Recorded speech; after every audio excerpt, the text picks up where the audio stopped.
Well, Cal has been here for 4.5 hours now. Exactly, that's why. And she's gonna stare off with Fletcher. Hey, that scarf is fun. Thanks. I found it at Duncan. Fletcher. He's more like Work husband / uncle. co-worker / little brother. Her father figure. Feeling pretty drunk. Well, it's business drunk. It's like rich drunk. Either way, it's legal to drive. Jack and Liz. Cal. You used to have a thing for me, but you were getting over it. This was happening, right?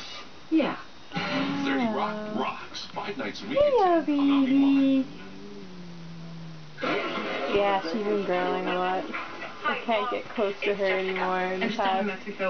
Let me cuddle with her a little bit earlier, but tomorrow, okay? now she's just defensive. Yeah.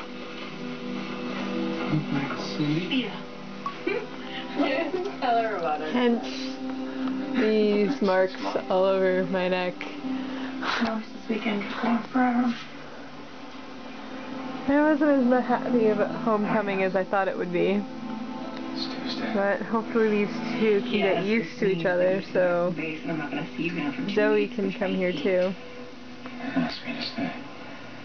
I'm expecting this to take a week or two.